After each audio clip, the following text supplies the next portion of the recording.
یہ ہے کہ حکومتی وزراء نہیں ہیں، حکومتی ممبران ہیں۔ حکومتی وزراء کو تو ڈالا ہی نہیں ہے۔ یہ حکومت کی غیر سنجیدگی ہے، اور یہ اس بات کی علامت ہے کہ پبلک پریشر پہ وہ کچھ نہ کچھ تو کر رہی ہے، عدالت کے آرڈر پر وہ کچھ نہ کچھ تو کر رہی ہے، لیکن وہ دل سے نہیں کر رہا۔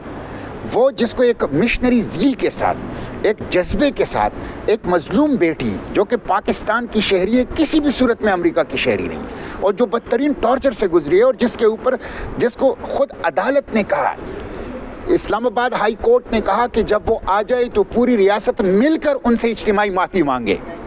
اس ریاست نے جرم کیا ہے، اپنی بیٹی کو فروخت کر دیا ہے، نہ صرف فروخت کر دیا ہے، ان کو گولیاں لگی، ان کی بدترین ٹارچر سے گزرا ہے، گزشتہ 22 سال سے اپنے بچوں خاندانوں سے دور ہے۔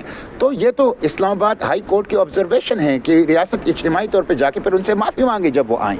تو یہ خوفزدہ ہیں، اور پتہ نہیں کون سا ڈر ہے ان کو کہ یہ ہمت نہیں کر پا رہے ہیں، لیکن اس دفعہ قوم کے سامنے پوری بات آ چکی ہے، کورٹ کے ذریعے سے بھی، میڈیا کے ذریعے سے بھی۔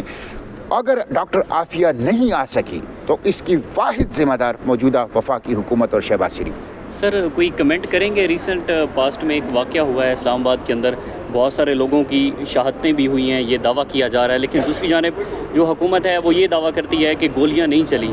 آپ کے نالج میں کچھ ہے؟ کوئی کمنٹ کریں گے اس پر؟ دیکھیں، حکومت نے جو کیا ہے 24 نومبر کو، وہ ریاستی دہشت گردی ہے، فسطائیت ہے، فاشزم ہے۔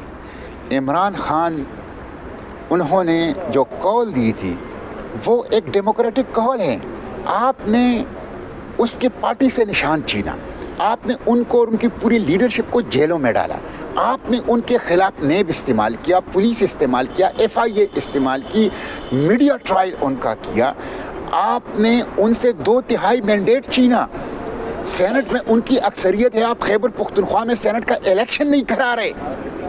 یہ تو آپ نے دستور کی خلاف ورزی کر رہے ہیں، ایک فیڈریٹنگ یونٹ کو آپ سینٹ میں نمائندگی نہیں دے رہے، آپ ان سے پرامن حق احتجاج چھین رہے ہیں، اب آپ ان سے حق زندگی بھی چھین رہے ہیں۔ حکومت قاتل ہے، قاتل، موجودہ حکومت دہشت گرد ہے، موجودہ حکومت قاتل ہے، یہ جمہوریت کو بھی قتل کر رہی ہے، حق احتجاج کو بھی قتل کر رہی ہے، صحافیوں کو جو ڈائسنٹنگ وائسز ہیں ان کو بھی قتل ہے۔ مطیع اللہ جان کو آپ دیکھیں، مطیع اللہ جان کے اوپر جنہوں نے آئس اور نشے کا کیس ڈالا ہے وہ خود نشئی ہے، اگر وہ نشئی نہیں ہوتا تو وہ کم از کم اس طرح نشئی والا کام نہ کرتا۔